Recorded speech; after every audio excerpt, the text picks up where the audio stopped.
আসসালামু আলাইকুম। গত ক্লাসের ইকুয়েশন সলভ বাই ম্যাট্রিক্স লাস্টের অংশটা ভিডিও থেকে বাদ পড়ে গেছিলো একটা আনফরচুনেটলি। ওই লাস্টের অংশটাই আজকে আমি আবার রেকর্ড করে দিচ্ছি এবং র্যাঙ্ক অফ ম্যাট্রিক্স নিয়ে আমরা আলোচনা করব। একটু খেয়াল করে, গত ক্লাসে আমরা অ্যাড ডিটারমিনেন্ট পর্যন্ত বের করেছিলাম। এবার আমরা লিখতে পারি সো এ ইনভার্স 1 সমান adjoint of A divide by A determinant. আমরা স্টেপ 1-এ কোফ্যাক্টরস বের করেছিলাম, স্টেপ 2-তে অ্যাডজয়েন্ট অফ এ বের করেছিলাম, স্টেপ 3-তে এ ডিটারমিনেন্ট বের করেছিলাম। এরপর আমরা এ ইনভার্স বের করব, দেন আমরা ইকুয়েশনটা সলভ করব। তাহলে আমরা বলতে পারি অ্যাডজয়েন্ট অফ এ ডিটারমিনেন্ট পেয়েছিলাম 8, তাহলে 1/8। আর অ্যাডজয়েন্ট অফ এটা আমরা পাশে লিখি, অ্যাডজয়েন্ট অফ এটা ছিল -20, 8, 4, 17, -4, -3, -11, 4, 1। তাহলে 1/8 লেখার কারণ হচ্ছে ডিটারমিনেন্টের মান হচ্ছে 8। আমি চাইলে এখানে ডিভাইডেড বাই 8 লিখতে পারি, এইভাবে ডিভাইড বাই 8 লিখতে পারি। এটা লেখা যে সৌন্দর্য হচ্ছে পাশের সাইডে রাখা, তাহলে 1/8 এই জিনিসটা সাইডে রাখা। এবার আমরা বলেছিলাম নাও এক্স ইকুয়াল টু সি ছিল, তাহলে এক্স ইকুয়াল টু ছিল কি এ ইনভার্স 1 ইন্টু সি। তাহলে এ ইনভার্সের মান তো আমরা এখন জানি 1/8 -20, 8, 4, 17, -4, -3, -11, 4, 1। অ্যান্ড সি এর আমরা একটা ভ্যালু জানতাম, সি হচ্ছে কনস্ট্যান্ট, সি ছিল 3, 10, 1। এইবার খেয়াল করেন, এই দুইটা জিনিস গুণ আকারে আছে, এই দুটোটা গুণ হবে কিনা 1/8-এর কথা চিন্তা পরে করতেছি। তাহলে গুণের শর্তে হচ্ছে প্রথম ম্যাট্রিক্সে যে কটা কলাম থাকবে দ্বিতীয় ম্যাট্রিক্সে ততটা রো থাকতে হবে। তাহলে প্রথম ম্যাট্রিক্সে কলাম হচ্ছে 3টা, দ্বিতীয় ম্যাট্রিক্সের রো হচ্ছে 3টা, তাহলে এটা গুণ করা সম্ভব। গুণের নিয়ম হচ্ছে প্রথম রো দিয়ে প্রথম কলামকে গুণ, আবার দ্বিতীয় রো দিয়ে প্রথম কলামকে গুণ, আবার তৃতীয় রো দিয়ে প্রথম কলামকে গুণ, গুণফলগুলো যোগ হবে। তাহলে 1/8 সাইডে থাকুক। আমরা গুণের নিয়মটা একটু দেখি, গুণটা করি। তাহলে -20 × 3 প্লাস 8 × 10 প্লাস 4 × 1। প্রথম রো দিয়ে প্রথম কলামকে গুণ করলাম। আবার 17 × 3 প্লাস -4 × 10 প্লাস -3 × 1।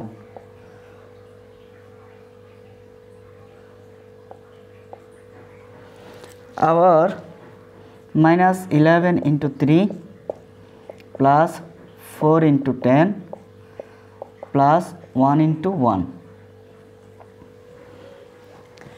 এবার খেয়াল করেন, আমি এই সাইডেই লিখি 1/8 থাকুক, -60 প্লাস 80 প্লাস 4 -51 না প্লাস 51 -40 -3 -33 প্লাস 40 প্লাস 1। তাহলে 1/8 থাকলো 24, 8, 8। তাহলে দাঁড়াচ্ছে কত? 8 দিয়ে যদি ভাগ করে 24/8, 8/8, 8/8। 8 দিয়ে সবাইকে ভাগ করা যাচ্ছে, তাহলে 3 আর 24, 3 একে 3, 3 একে 3। তাহলে আমরা বলতে পারি সুতরাং x bar equal to 3, 1, 1। X, এই যে এক্স বড় হাতের এক্স, এটা আমরা সমান একটা জিনিস ধরেছিলাম, সেটা হচ্ছে কি এক্স ওয়াই জেড। একটু আপনি প্রথম দিকে রিভিউ করলে দেখবেন। তাহলে 3, 1, 1।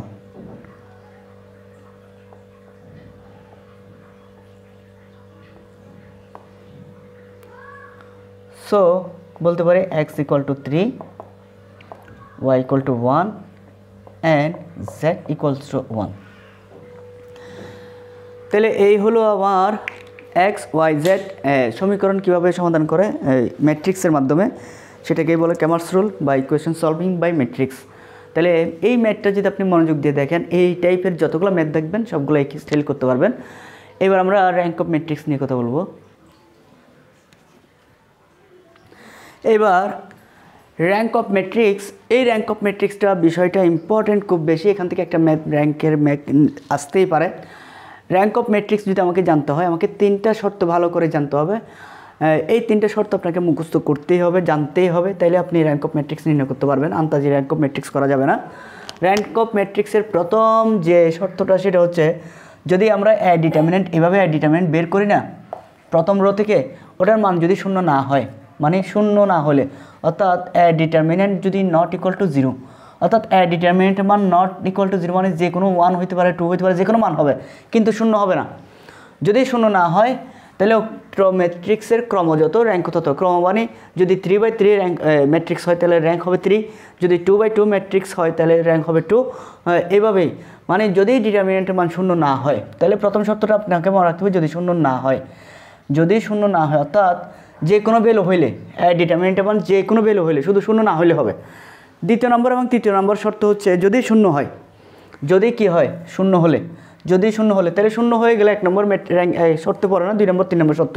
তাহলে 2 নম্বর 3 নম্বর শর্তের মধ্যে ডিফারেন্সটা কি, যদি শূন্য হইল এবং অন্তত পক্ষে একটি অনুরাশির মান যদি শূন্য না হয়, অর্থাৎ সবগুলো অনুরাশি আমরা যেগুলো বের করি কোফ্যাক্টরস, সেখান থেকে অন্তত পক্ষে একটা যদি শূন্য না হয়, তাহলে উক্ত ম্যাট্রিক্সের ক্রমযত র্যাঙ্ক হবে তার থেকে 1 কম।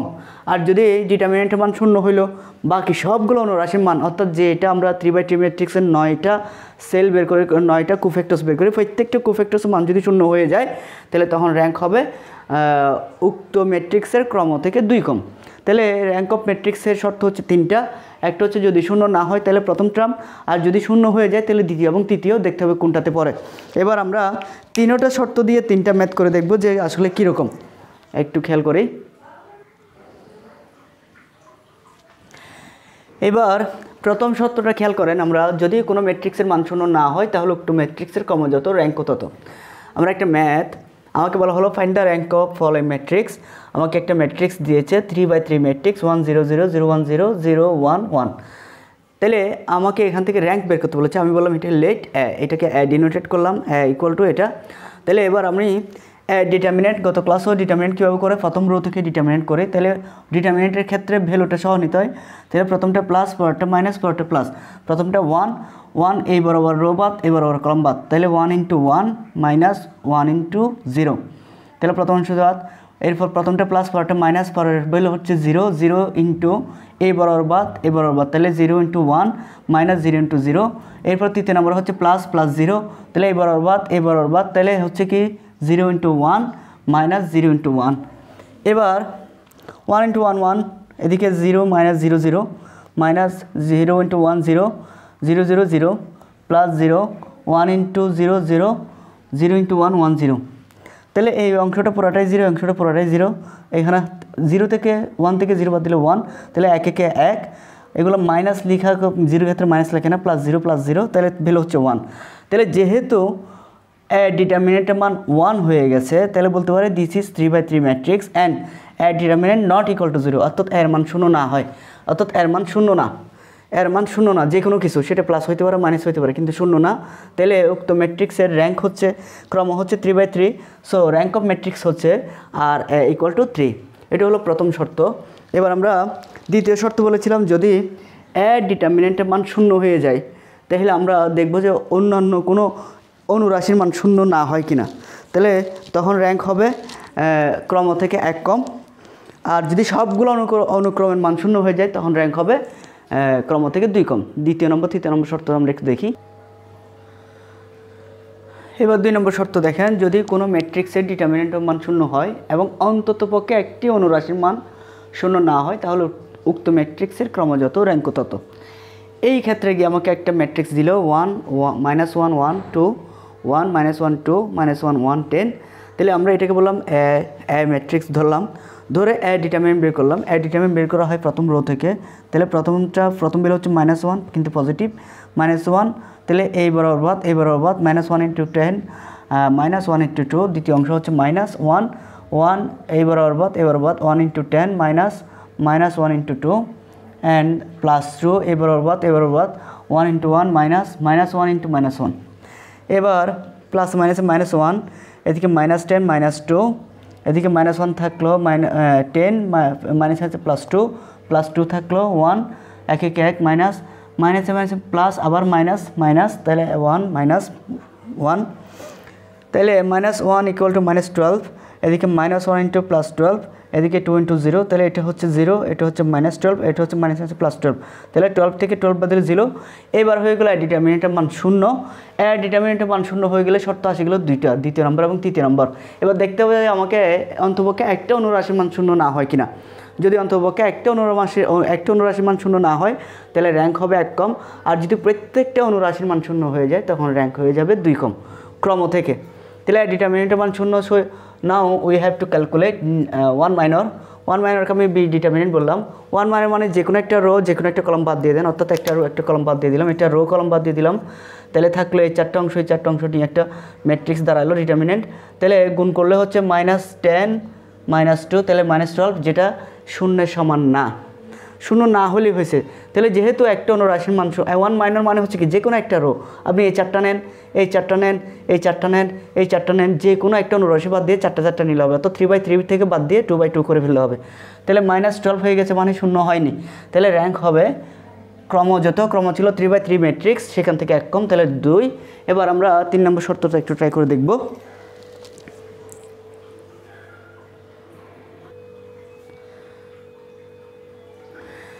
এবার 3 নম্বর সূত্র, যদি কোনো ম্যাট্রিক্সের ডিটারমিনেন্টের মান 0 হয় এবং সকল অনুরাশির মান যদি 0 হয়ে যায়, উক্ত ম্যাট্রিক্সের ক্রম যত র্যাঙ্ক তত।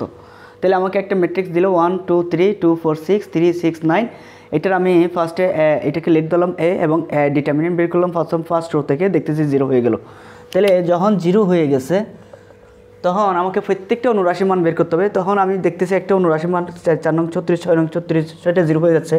তাহলে আমি এবার কী করলাম, যে প্রত্যেকটা অনুরাশির মান চেক করার জন্য আমরা যে প্রত্যেকটা পয়েন্ট ধরি A11, প্রত্যেকটা sell A12, A13, A21, A22, A23, A31, A32, A33, প্রত্যেকটা অনুরাশি যখন আমি A11 ধরছি এবার তাহলে একটা অনুরাশি হচ্ছে, এগুলো সবগুলো অনুরাশি মানে কোফ্যাক্টরস। তাহলে প্রত্যেকটা অনুরাশির মান যখন আমি দেখলাম যে 0 হয়ে গেছে, প্রত্যেকটা অনুরাশির মান দেখবেন যে আপনি নিলে দেখবেন যে 0 হয়ে যাচ্ছে, এভরিথিং 0। তারপর আপনি তখন বলতে পারবেন যে হিয়ার, আমি একটু এদিকে লিখি,